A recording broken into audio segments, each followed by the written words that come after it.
So good evening all. My name is Kevin and I myself being a Soil alum and then recently joined as in the admission team of Soil.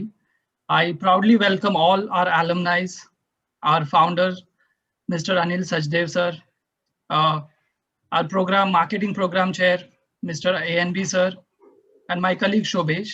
And we'd like to welcome our special guest, Mr. Ashray Dhawan from 2013-14 batch, who is the founder of Concreate, and Mr. Shiv Gangwani, batch 2017-18. He is the MD CFO of Cosmetics for today's webinar series, which is called as Startup Masterclass. I'm sure we are all looking forward to this series. I believe that there wouldn't have been a better way to celebrate soil entrepreneurs. I think this series will definitely give us a lot of learning for people like us, like who aspire to have their own startup or business in coming years. So this webinar will help us to deep dive on various aspects and the stages of startup. We'll have total 4 episodes. This will be our first episode. Each episode will have a different theme. So today's theme is from ideation to business plan. So hereby I would like to invite Anil sir to inaugurate this webinar and would be more than happy if Anil sir could address our alumni for a few minutes. Anil sir. Yeah, thank you very much. So it's been a wonderful opportunity to be here with you and welcome all of us to this time and to this space, a very special space. You know, when the alumni come back and talk about what has given them a sense of satisfaction, that is the happiest moment for an institution.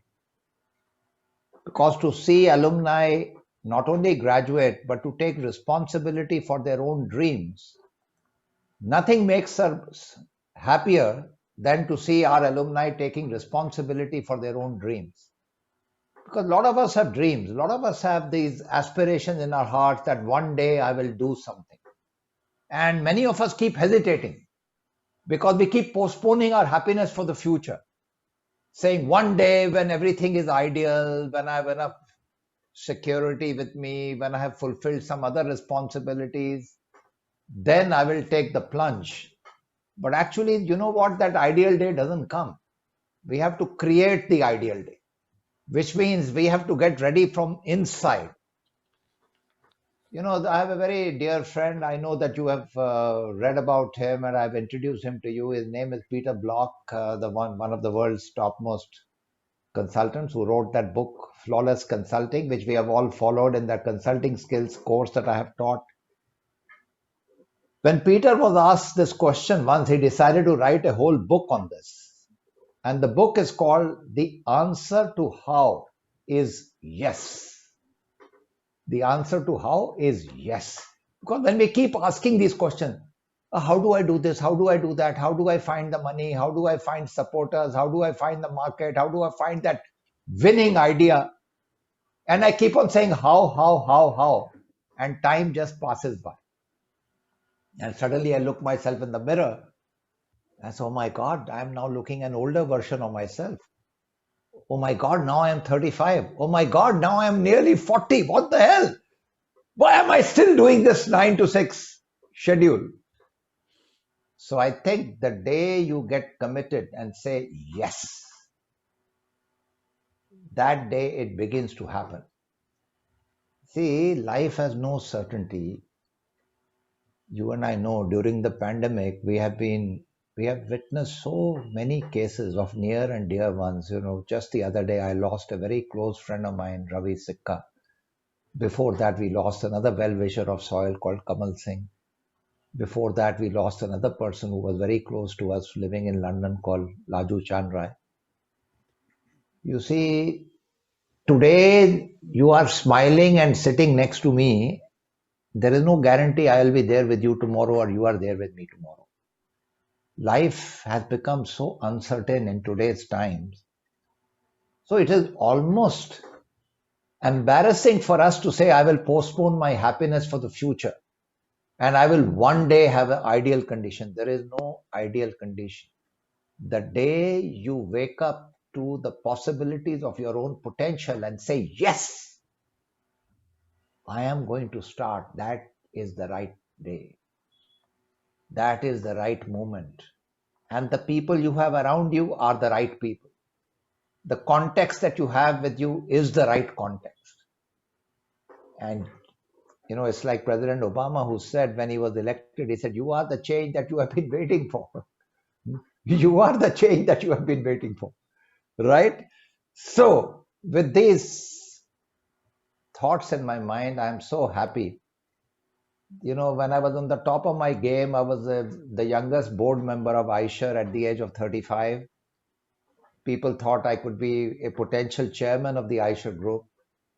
At that moment, when I was earning a good salary, when my children were small, I took the plunge to set up the consulting business. I borrowed 10 lakh of rupees from iSure corporate office, took a house across the street from the main building in a place where we did not have power. Our colleagues in iSure across the street had air conditioning. We did not have air conditioning because we did not have power all the time. We chose to begin an experiment to setting up iSure Consultancy. And just with 10 lakh of rupees, we started the company, and that became one of India's biggest companies, right? Similarly, in Grow Talent, when we started in the basement of my house with modest resources, but with a big heart and big dreams. Similarly, when we started Soil, I put all my life savings, all my life's earnings into creating Soil with a dream in my heart. Most people told me, including one of my very close friends told me, you do not know, you may have set up 2 consulting companies with success, you may have helped iSure in becoming from a small company to a big company, but higher education requires a lot of deep pockets. You have to create a very big campus. You should have at least 100 crores to start. You are starting only with 30 crores. This is not good enough. But I said, you know what? It doesn't matter how much money you have. You should have a large vision in your heart, and you should be deeply committed to whatever your dreams are. If you're committed to that, then the struggle for being an entrepreneur, you will enjoy every day.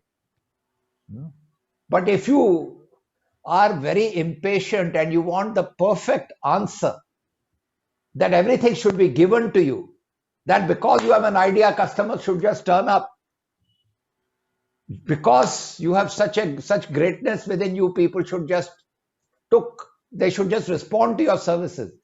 It doesn't work like that. So remember, entrepreneurship is about having deep love for that adventure that you are ready for. And once you have deep love for that, then I think the journey is the reward, not the results. The journey is the reward. So that's what I would like to say. I think every day enjoy the struggle, enjoy and say, thank you, God, for giving me this struggle. Thank you, God, for giving me these problems, because by solving those problems, I will become a better person. So that's what I want to congratulate Ashray and Shiv for starting on this journey. And I want to thank them for sharing their experience with all of us. So with these words, I wish this series all the very best. And let's start on the journey of learning from our young leaders. Thank you.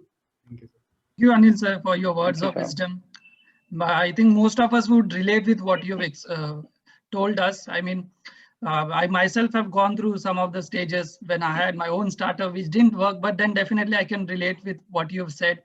And definitely would like to hear from both our chief guests to how they managed and how they have been successful till now. So I would like to invite ANB sir to take on the session. Thank you, Kevin, and thank you, Anil, for such a wonderful, inspirational journey. Like, we all know how you started, and probably you are one of those, first generation entrepreneurs who probably, took the risk of, going ahead and probably creating something which is, probably I definitely call it a game changer in the higher education domain. So thank you for creating the value structure that we have. We have Ashray and Shiv Gangwani, and as my other attendees would know, that both of them have been Soil alums, and I would briefly want each of them to share their story in maybe two minutes, what exactly they are into and how they have reached this stage. And briefly, if you can explain. And I would expect the attendees to also keep noting down the questions that they have in the mind. They can put it on the chat box. Kevin would be taking those questions subsequently after we have finished with few of the questions that I have in my mind for both these people. So Ashray, we can start with your journey. How did you actually go about, and what is the business you are into, if you can explain briefly? Okay. Hi, everyone. I'm Ashray Dhawan. I'm the founder of Concreate. So as the name suggests, at Concreate, we make lifestyle products out of concrete. So the idea behind this was to turn a material which is hard and cold into soft and imaginative spaces and products, basically. And so my family has been into the cement business for the last 50 to 60 years. So we kind of had a domain knowledge of the product. But creating home decor products out of cement was something which nobody in India was doing. In abroad also, a trend was started in Germany, but nobody had an idea how to go about it. So because of the domain knowledge that I had because of the family, and the R&D that we did because of it, we were able to create a lot of categories like furniture, lamps, and table. The innovation behind this was that we were able to make all the products lighter in weight. So as you would see, concrete is actually a very heavy material. So we wanted to get into export.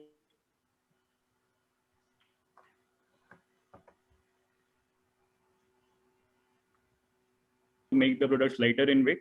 And now we are actually launching our entire range of lightweight furniture in America and across UK as well. So thank you, Ashray. That was actually a wonderful experiment that you did. I still remember the day when Ashray joined Soil. He was actually, and his batchmates would remember, he was a shy guy. Probably, very little he spoke, and fortunately, he actually became my mentee. And the first question they came up and asked me was, "Ki, sir, I have a lot of ideas, but when I take these ideas to my father drills holes into those ideas, and I'm actually shattered.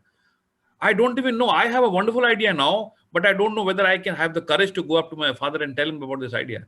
I said, "What is the idea?" He said, "Sir, I have a software which will actually help people design their interiors." I said, "Go ahead. You start this while you're at Soil. You start this.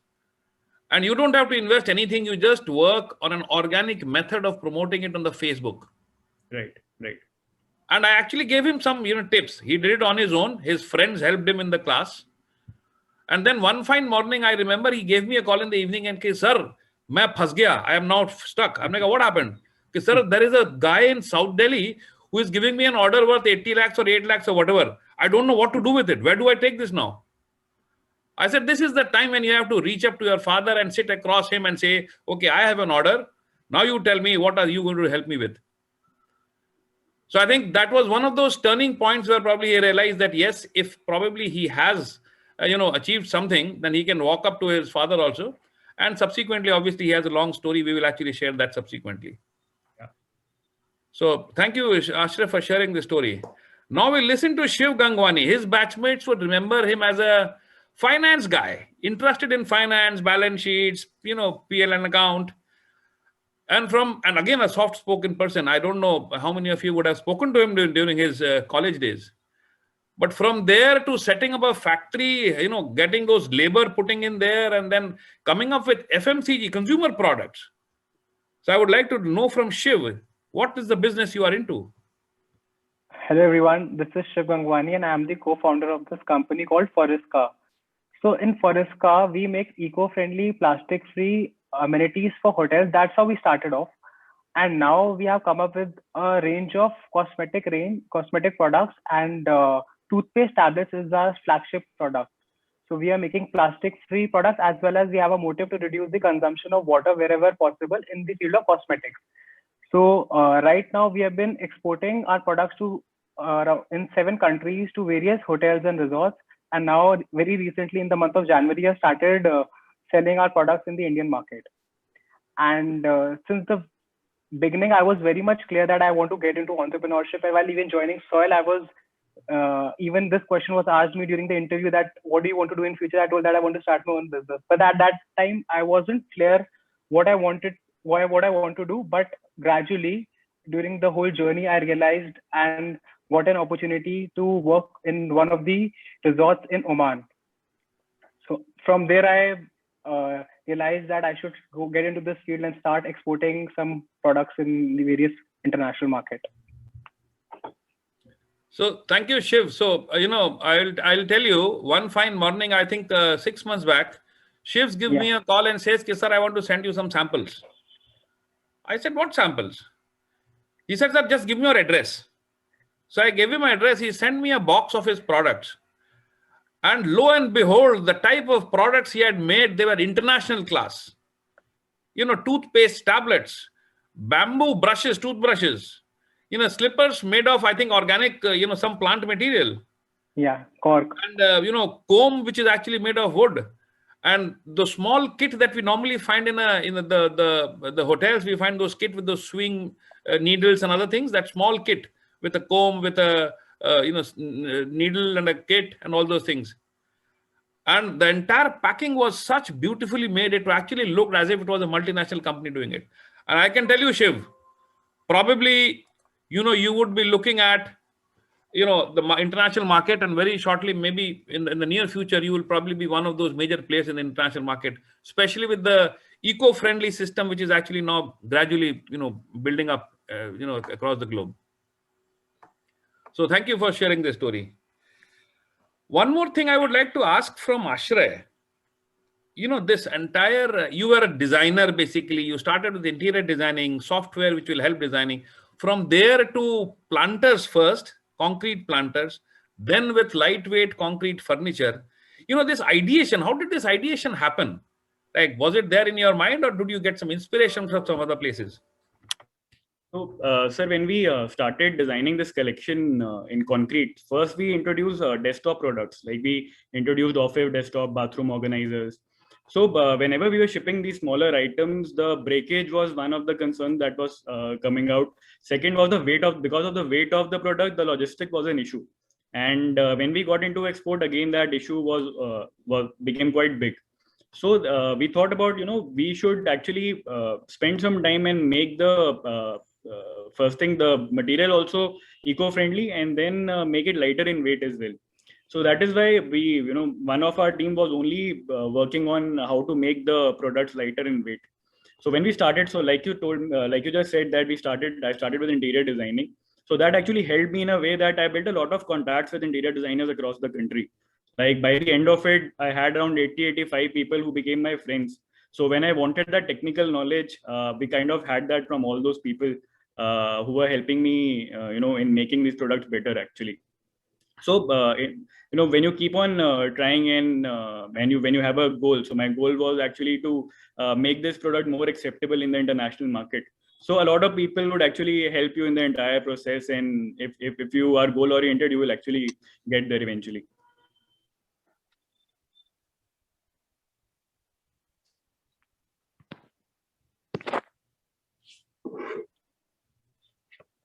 Sorry, I think I got disconnected because of a internet problem.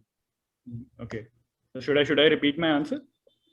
Yeah. I think it is okay. So the inspiration was from I could not get it.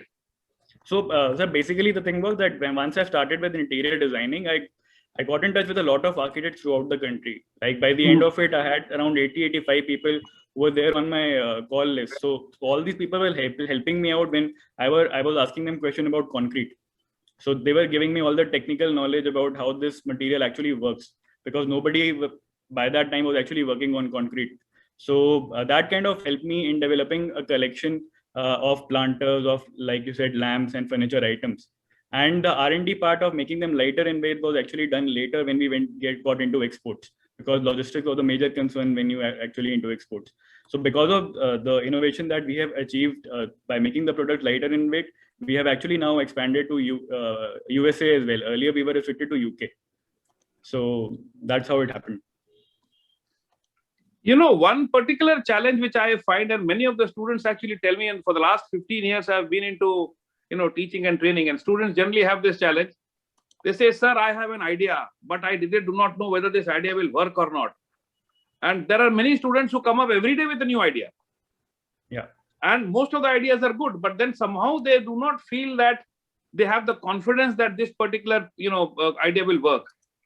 So how did you actually, validate this particular idea of yours, that whether there is a commercial sense in it, whether it will be commercially viable? whether you can, quote unquote, make money out of this or not, or whether you can create employment out of this or not. How did you validate that? So entrepreneurship is not about idea at all. It is always about execution. You step out on the road, you ask a rickshawala, he will give you 3-4 ideas. So basically what makes you different from him is all about execution. So basically how I validated my idea was, so I had good domain knowledge of the product. That is why I went into concrete, because I thought that, I can utilize 60-70 years of experience into creating a range that people haven't seen before, and creating material which is eco-friendly as well. Because so concrete in an international design space is compared to ceramic, but ceramic, as you know, creates a lot of pollution.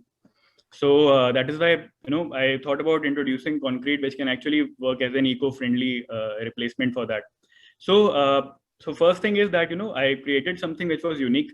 Second was that I thought that, if can I create some distinction if I'm actually getting into this material. So the main distinction was, how can we work on reducing the weight of the product, basically, and again giving a surprise to people that, with different kind of material, there's actually a different kind of utility as well. You have taken the main disadvantage of the material and actually have given people a wide range of choices for them to make for their home decor.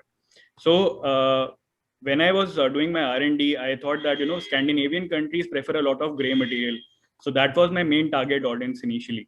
So so I validated my idea in the sense that I started contacting a lot of buyers in the Scandinavian countries because of their love for gray products, and they started ordering a lot of samples initially. And once they ordered samples, then they did their own testing, and it started working well for them. And then I started getting a lot of export ideas.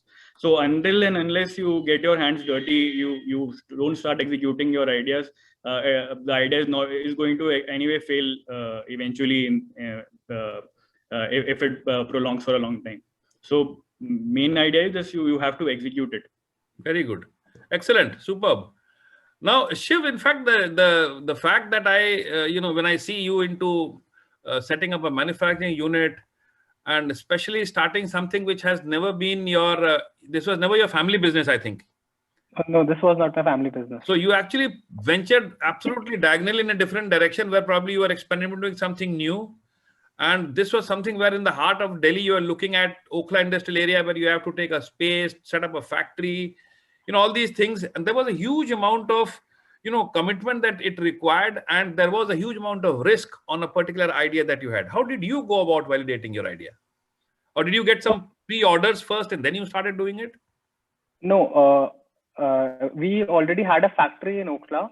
So as I said that I already got a pre-placement offer while I was in Soil from V-Mart, but I prefer to go out to Oman and do internship over there.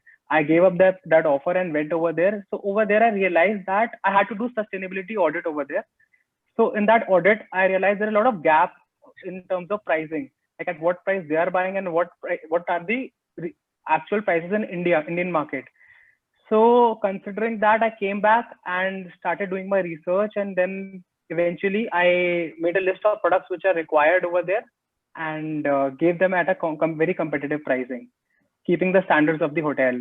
So eventually I became the official supplier for that resort chain, and then I bagged a lot of these hotel chains in various countries.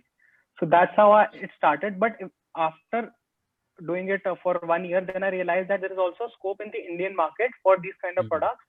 And we did backward integration. Initially, we were importing it from China. Then we started manufacturing it in our own unit.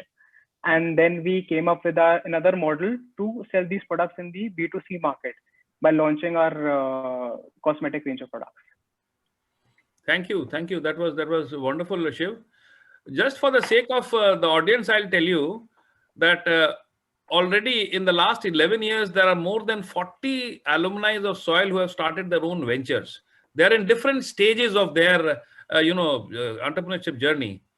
And this particular exercise that we are doing here of creating a web series is primarily aimed at creating some collaborative platforms and some associations where we can help each other to see to it that the business grows.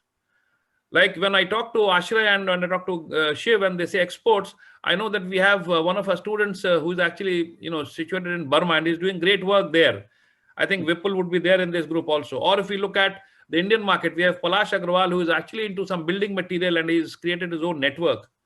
And likewise, there are many of them. Indivar Arora is one who actually has a large retail chain in Jaipur.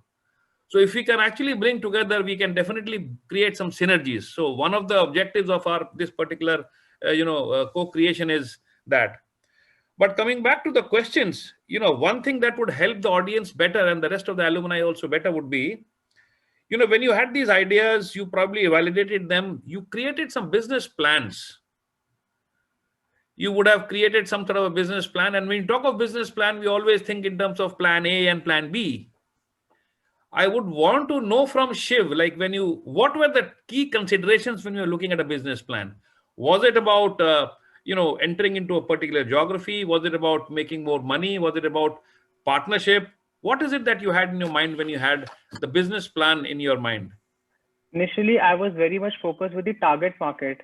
I was very much clear that I wanted to target hotels which have a room rate of at least 1 lakh rupees per night. So we have such luxury resorts in our portfolio. That was my initial approach. But later on, as we grew, we thought of targeting some other range of products, other range of hotels with different range of products. That's how we entered the market. Okay. So you created some sort of a 3-year, 5-year, 7-year sort of a cash flow statement? Not really. We initially created a cash flow statement for just 1 or 2 years, considering that we were only focused upon dealing with international hotels.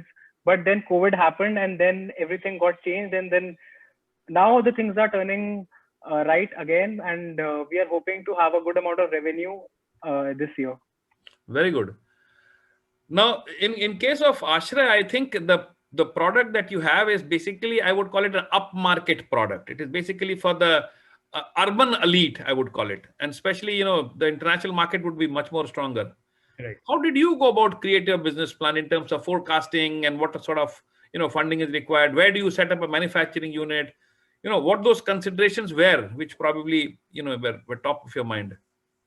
So basically, I always knew that a product like Concrete would appeal more to the international buyers, and they'll be more happier in selling those items. So even when I did my R&D, I saw a lot of people in USA making DIY videos. I'm sure you must have come across a lot of DIY cement videos on Facebook. So that is when I got an idea that a lot of people are actually looking for different kind of materials to decorate their home with. So and then, like you said, from geographical point of view, I picked the Scandinavian countries initially because of their love for grey. And I thought that once I start with one basic collection, I'll get to learn more from the buyers only, that what exactly would be the next trend in this. So once we started doing the grey kind of finish in cement, we realized that people would prefer a kind of pastel colors in their summer season. So we thought about introducing a collection which would be pastel in color.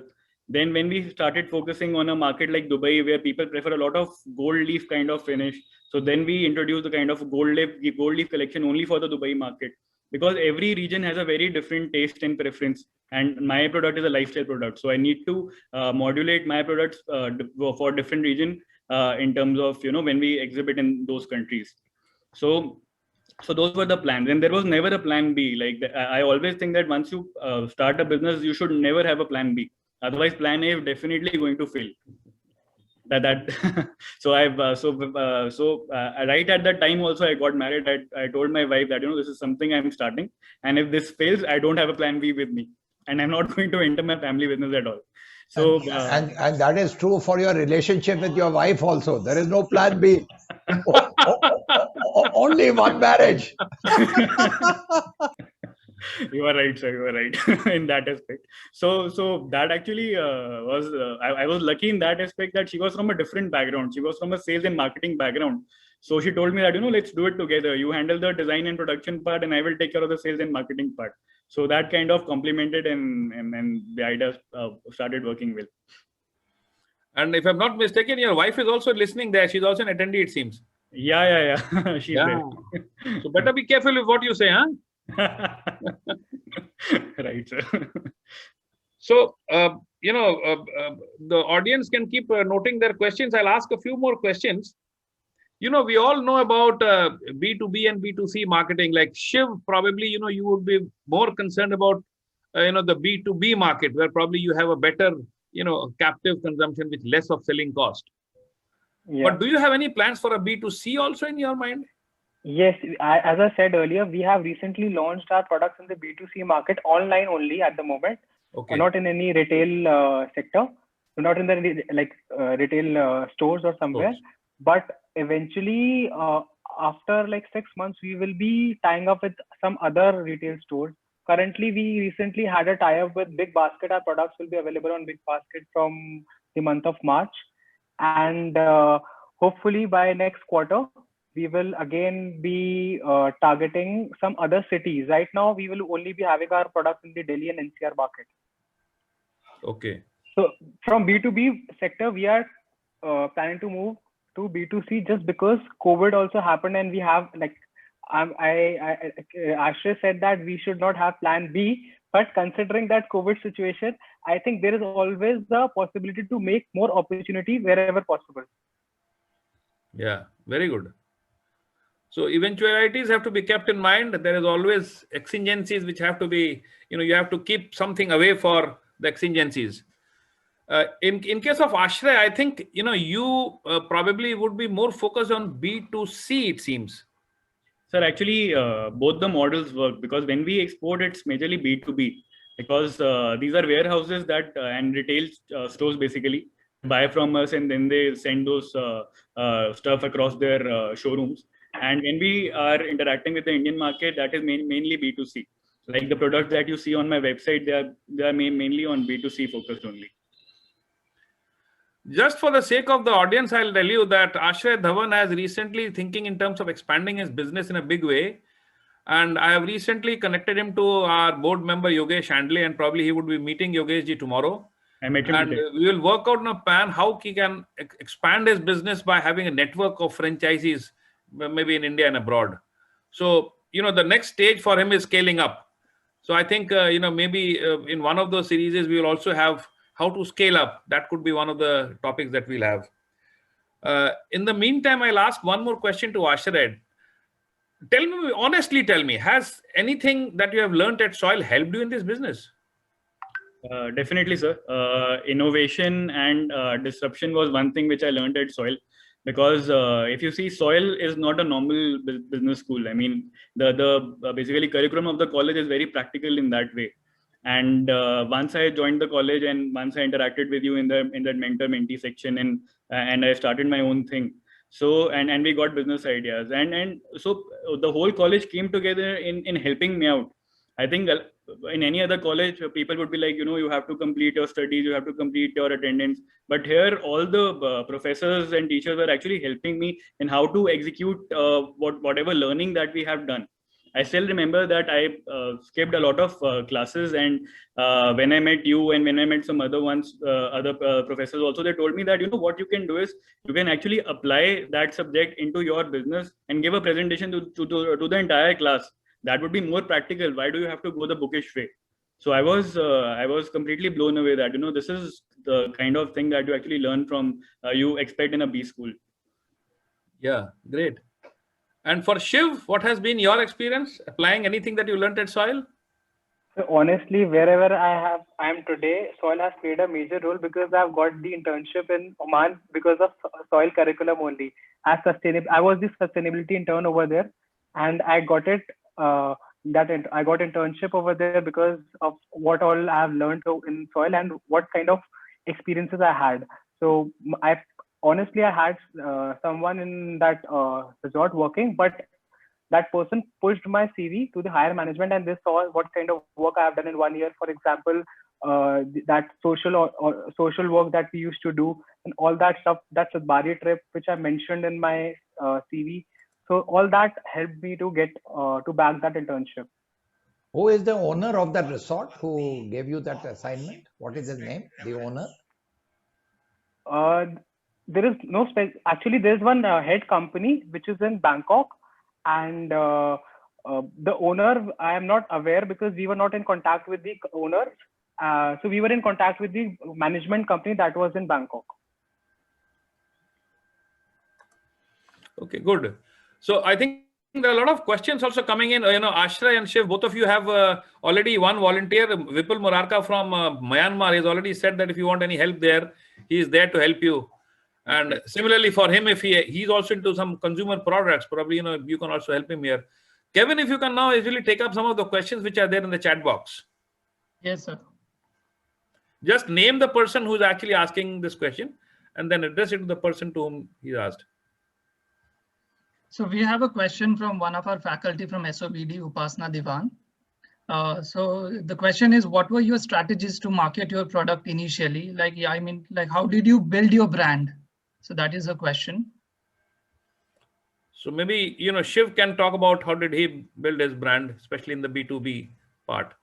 My only focus was to supply in hotels and build my brand through by writing the details of my product at the back of the packaging, and somehow people would come and see that product and they would if they go out and see my product in the different markets, so they will recall that, and that's how we can build some brand image.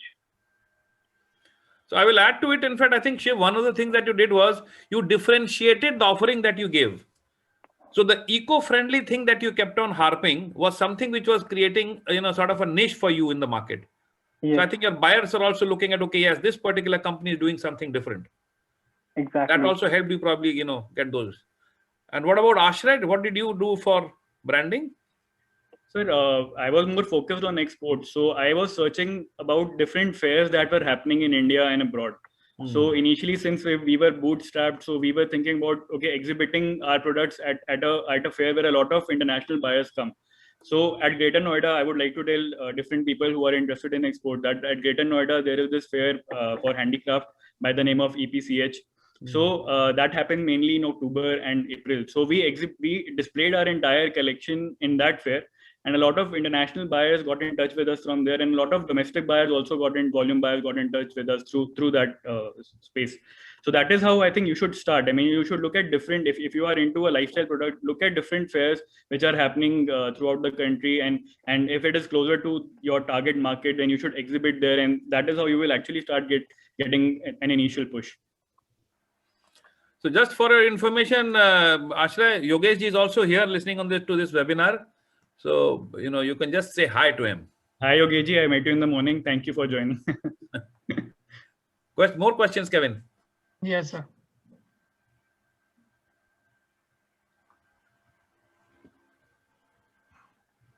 So there is one interesting question from Palak Narang. So in terms of marketing efforts, how was it different in B2B and B2C segment? In terms of your marketing efforts, how differently you have done that for both B2B and B2C? So maybe Shiv can take this. So for B2B market, it was slightly easier because we had to target only one hotel, and from that we could get a lot of many other hotels. And it was because we usually used to target one hotel chain. So with that effort, it was slightly easier to go in B2B model. But when it comes to B2C model, it is very, very expensive because we have to put in a lot of marketing budget, as we have a huge amount of market, and we have just started it, and I'm still going ahead and facing a lot of challenges in terms of B2C market. So just for your sake, I'll tell you, Indivar Arora is there in this discussion also. He runs this entire, large format retail store in Jaipur. So maybe I'll connect you to Indivar, and maybe he can help you in at least getting one entry there in Jaipur at least. Sure. Thank you. More questions, Kevin?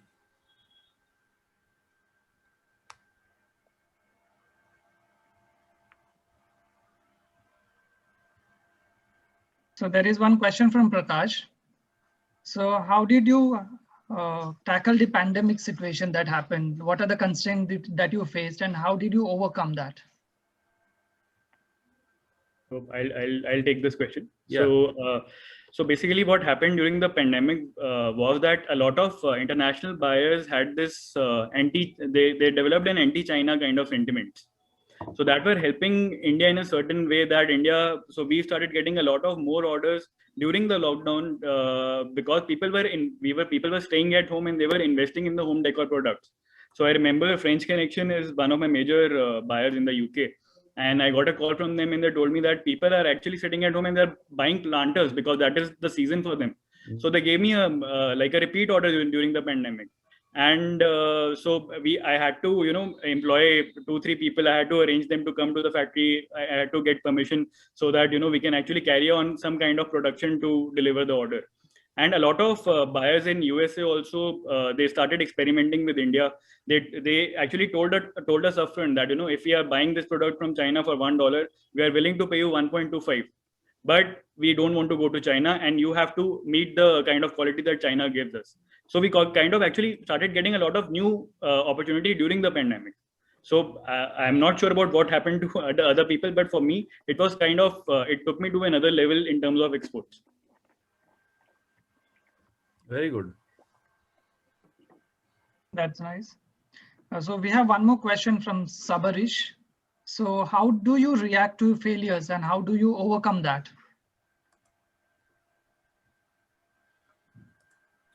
Failures. So I would say that I think failure is a part of our journey and we should not feel that it is a failure. And this is one line which I say to everybody, that make your victories so inspirational that even your failures are admired. So I would say that you should you should be dedicated all the time and you should not give up. Right. So very well said, Shiv.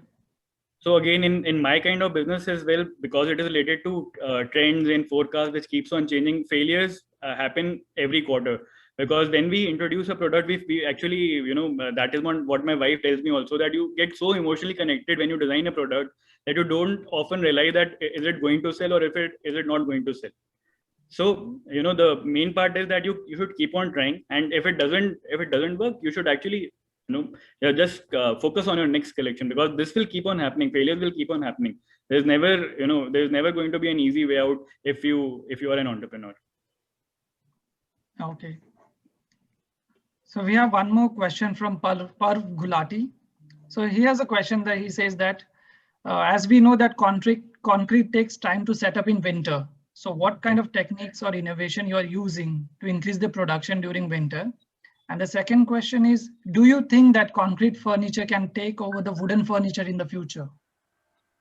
Right. So that was actually a big pain point for me. So concrete takes a lot of time in setting up in winters.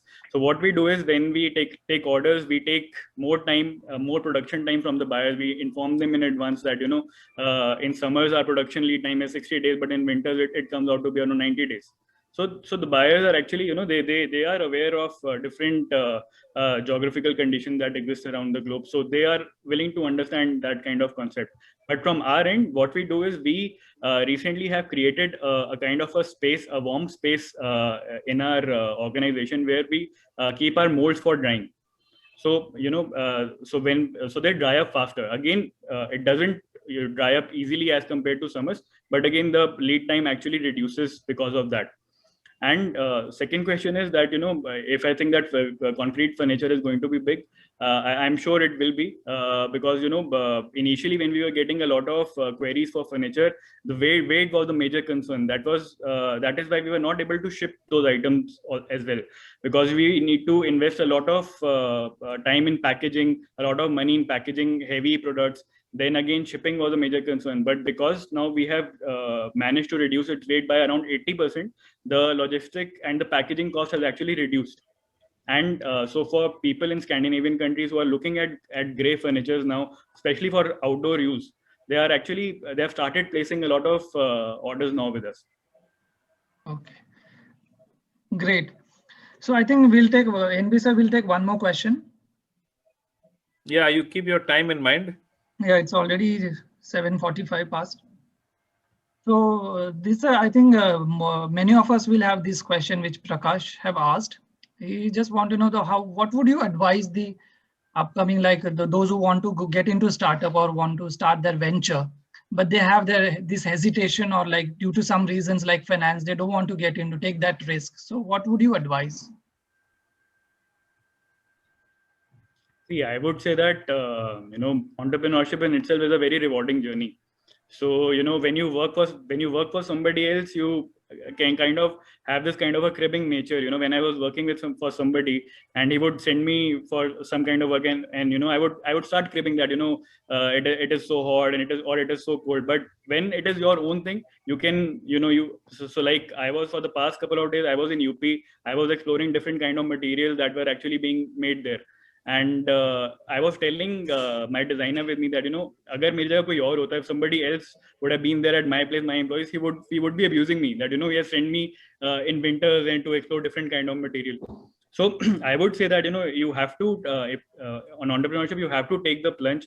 Don't keep any plan B, and start measuring things from day one. Whatever you measure will get done. If you don't measure anything, it will not happen. So whatever steps you take, or whatever failures that happen, just keep tracking them, just keep noting them, so that you don't end up repeating them. So I would say that if you want to go with entrepreneurship, you should start as soon as possible. You should not wait for a particular age or a particular time to start something. If you want to do something, now is the right time. And if you have started something, just be dedicated, and you should do everything very consistently without any have a second thought that whether it will happen or not, and what will happen if I fail. We should forget these kind of thoughts and just go ahead with whatever you have. Okay, I think there's one more question I would like to ask, because we are running short on time, but still I would like to take this question. This is from Indivir. So the question is for Ashray. It says that you have a plan to expand through franchisee model for your unique product. So don't you think setting up a model or an anchor store in India first will be a good idea? Because franchisee can ruin the image of your brand. Yeah, so that is what I was also thinking in the morning, but I met Yogesh ji. So we had this discussion around the same thing only. And so we kind of, actually concluded that franchisee model is actually not the way to go for me, because, when somebody is going to buy a planter, he's not actually going to buy a concrete planter. He's going to with the vision that, he needs to buy planters. And the salesperson over there would tell him that, what are the advantages of a concrete planter over a ceramic planter or a metal planter. That is when he ends up buying our material. So concrete as such, displaying the entire range of concrete, people might not be interested. But a shop-in-shop concept, wherein you go to a store like a Jagdish store to buy home furnishings, and you see material like planters or concrete candles or concrete table planters, that is when you get attracted to it, and you might end up buying. But investing, a lot of overheads in a franchising model, I don't think so is the right way to go right now.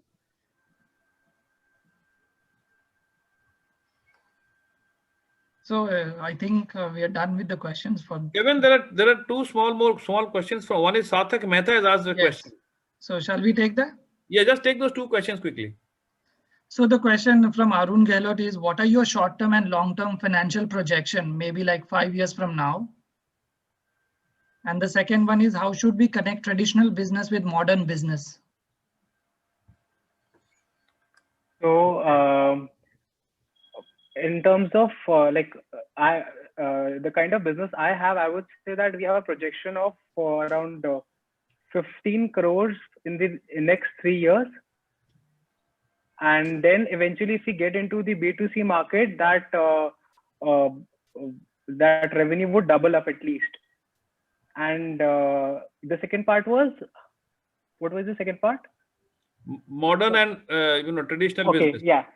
So modern and so I would say that when we start a business, we eventually have to start with the traditional mode, because a lot of things, like we are not well equipped with the finances, and we do not have enough revenue coming up.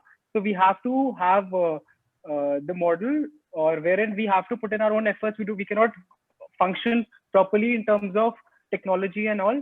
But eventually, when we have enough resources, we have enough finance, then we can switch it to the modern approach by hiring a new technology, by hiring workers, by hiring good amount of employees.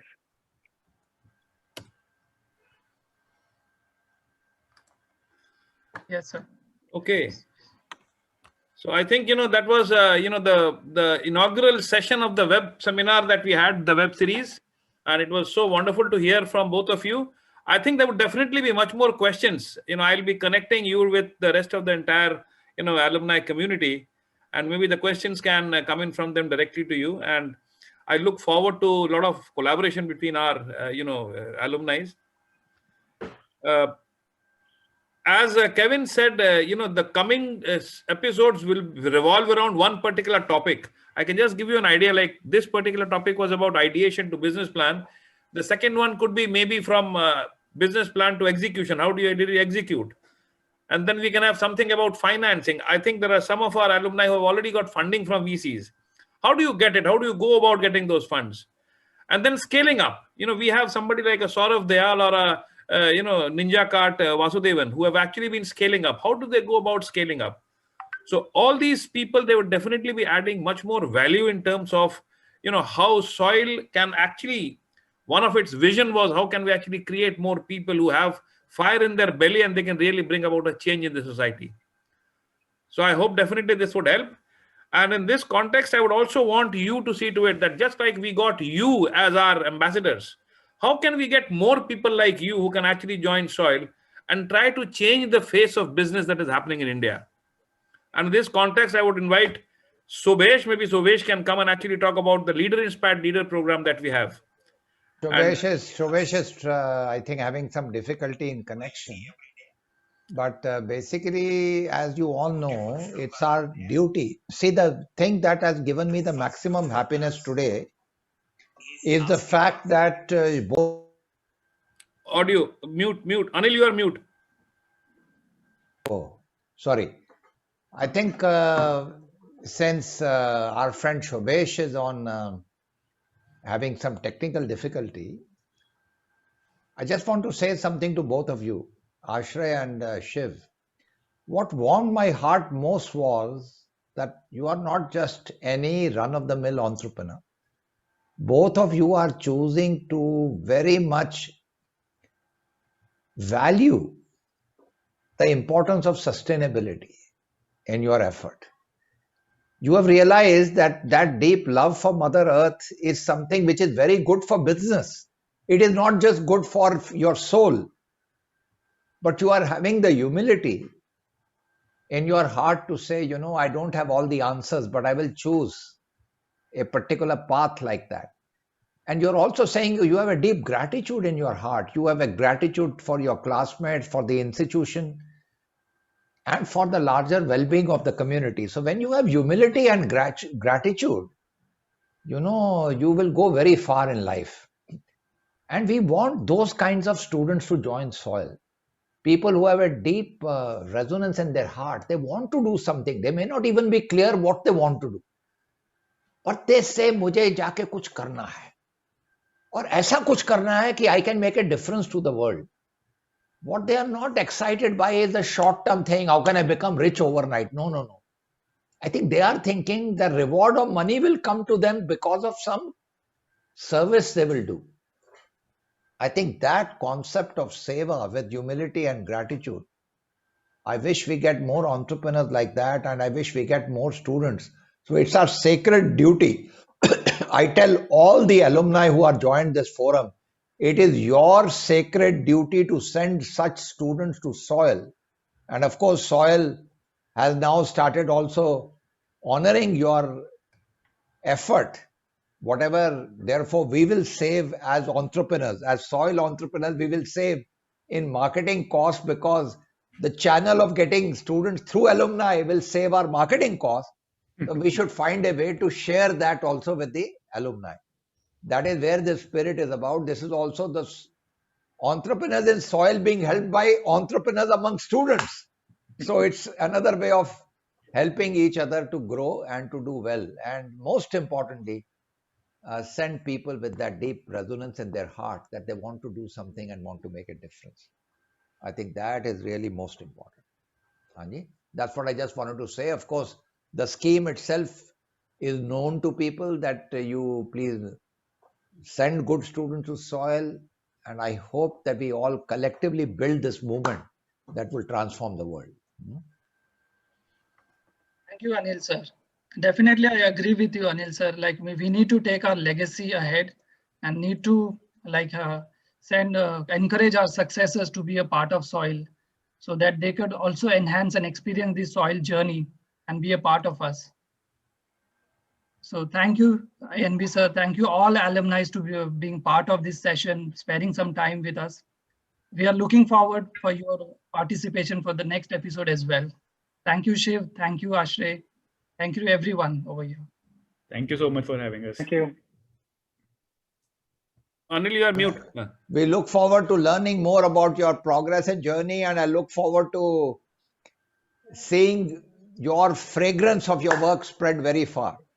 So thank you very much. Thank you so much. Thank you, sir. Thank God you. bless both of you. Thank you. Today is one of the happiest moments of my life in soil, to have such wonderful alumni doing such wonderful work. Thank you. Thank you, sir. Thank you so much. Thank you. Thank you. Thank you, Anil. Thank you, all the attendees. See you in Thank the you, next sir. episode.